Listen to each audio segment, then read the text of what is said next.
Okay. Ah, Magandang araw sa lahat. Huwag kalimutan, Nuetan TV po sa inyong sa aking channel. Pakisupport. So ito po ay pag-usapan natin itong nangyayari ngayon sa Senado, balitaktakan ng mga senador tungkol ito sa West Philippine Sea, tungkol sa sinabi ni Commodore Tariela ng Philippine Coast Guard sa pagsalita niya dyan sa WPS against sa China na hindi nagustuhan ng Chinese ambassador dito sa Pilipinas. Itong si Mao Zedong, tawagin na Mao Zedong, hindi ko alam kung anong pangalan, hindi ko mabigkas. Ito baliktatakan nila ito, Marcolita. Itong si Marcolita, senador ng bukod sa senador ng China ito, senador din ng Inc. ni Manalo. At ang kanyang pananaw para sa Chinese, para sa kanyang interes, ang interes ng Chinese ang kanyang ipinaglalaban. Hindi ko alam kung bakit nanalo ito bakit binoto ito, itong si Marcolita. Hindi ko alam ito. Executive or Administrative Order number 29, Presidential Decree 1596, Republic Act 9522, o Republic Act 12064. Kasi kailangan po natin ma-define muna, Mr. President. Totoo po na ang arbitral award in-invalidate po yung 9-dash line. Tama po yun.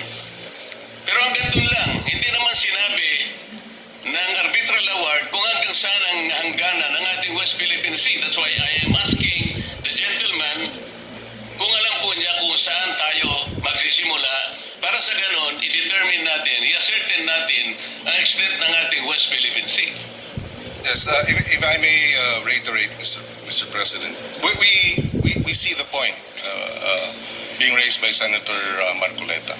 He mentioned Administrative Order number 29, which defines the West Philippine Sea. It was issued in 2012. On the other hand, in addition, we have the Philippine Maritime Zones Act, or Republic Act number 12064, enacted in 2024. These are government records that recognize the West Philippine Sea in official documents, and under the UNCLOS, which grants the Philippines the EEZ extending to up to 200 nautical miles from its coastline. This is the law. There is an administrative order, and of course there is UNCLOS. It is the position of this representation, Mr. President, that all three, UNCLOS, Administrative Order number 29 issued in 2012, and Republic Act 12064 enacted in 2024, are sufficient to be able to establish our exclusive economic zone as well as our territorial zones.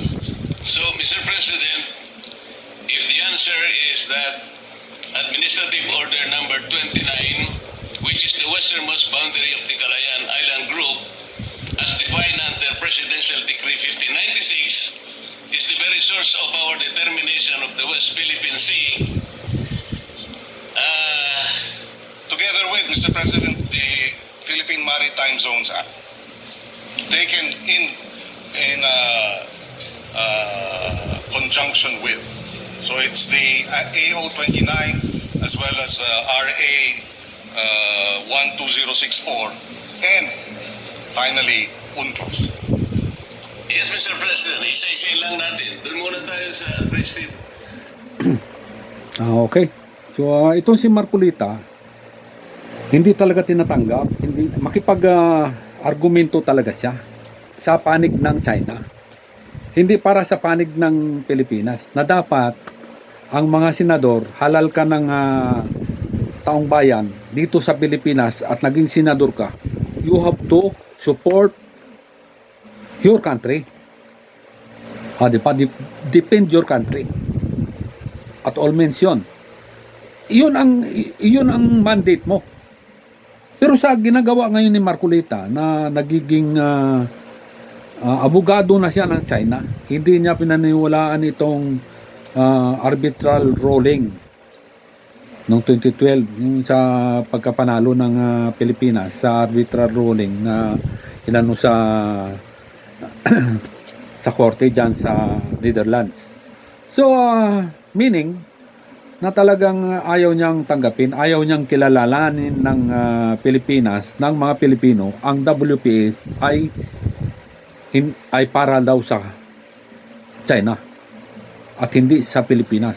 Ito naman si Senator Francis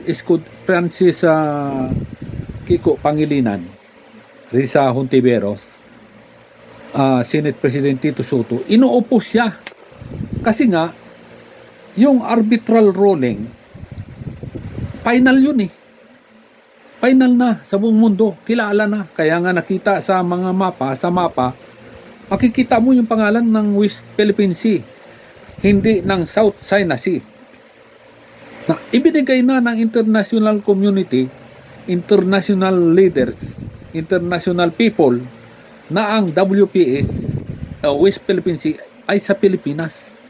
Yan ang exclusive economic zone nila within 200 nautical miles from the coastline or yung mula sa shoreline. Yan ang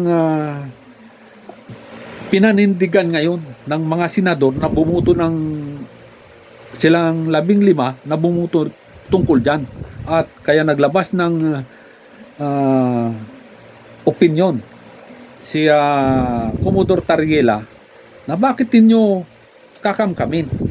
Wala kayong ginawa na wala kayong ginawang mabuti dito sa WPS.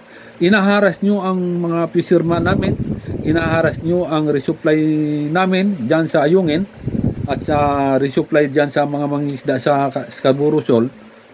Anong tawag ninyo dyan? Bole, mga bole kayo. Winawasak nyo ang barko namin sa water cannon, laser. Gumagamit kayo ng laser para lang itaboy kami sa sarili naming teritoryo. Yun ngayon ang sabi ni Tariela. At ito namang si Marcolita, pinagsusuri niya. Gusto niyang humingi ng suri si Commodore Tariela doon sa China tungkol sa kanyang mga sinabi na hindi dapat. Tayo lahat, ako, manindigan tayo na talagang itong WPC atin. Ito namang si Marcolita, wala sa tamang wisyo ito. Wala sa tamang pag-iisip. Bakit mo nga ipagtatanggol ang hindi ka naman inchik? Sumisweldo ka rito sa Pilipinas para lang sa trabaho mo na magdepensa sa mga Chinese. Ano ba talaga ang meron si Marcolita sa China? Pinatawag ito ng dati ng ambasador ng China nung nakaraang linggo Nag-usap sila behind secret deal din yata yun para lang ipagtanggol itong China. Itong si Marcolita, walang walang panindigan, wala itong loyalty sa Pilipinas kundi doon sa China. Itong ang nag-abogado siya kay Diskaya na isang most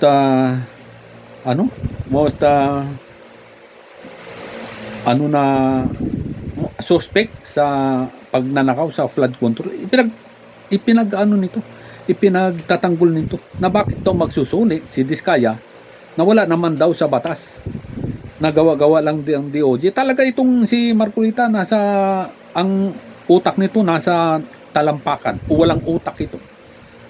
Kung nabuhay ito sa panahon ni Rizal, ni Andres Bonifacio, yung ating mga bayani, napugutan na ng ulo itong tokmol na ito, itong puwago na ito, itong kalbong malaking mata na ito. Napugutan na ni Andres Bonifacio ito. Sureball ako na ito talagang tatagain ni Andres Bonifacio ito sa kanyang mga makapili So sasamahan pa ni Robin Padilla na isa ring butalo. Nako, nagsama-sama na. Pati naman itong si Aimee, aba ay talaga namang sumusweldo ito siguro sila sa hindi natin masabi, pero sa kanilang pagtatanggol parang binayaran sila itong usapin na ito. Grabe sila, basta against sa gobyerno, against kay PBBM, itong mga demongking na ito ang humaharang sa pag-unlad ng Pilipinas, kasama ang mga vlogger nilang mga fake news peddlers. Si Mandalulo, Mandarahog doon sa video doon na ganito sa kay Sandro Marcos, ay panahon pa ni Idigong pala yun. Ubos na yung pondo. Paano ipagpapatuloy yan? Naubos na yung pondo. Ghost nga eh. Walang gulo sa Pilipinas kung hindi pumasok sa naging presidente itong puon nilang si Duterte sa Pilipinas. Yung maraming nauto yung butalo na yun. Buti nga sa kanya, nakarma siya. Diyan ka na lang sahig. Huwag kang mag-alala. Malapit ka na dyan. Okay.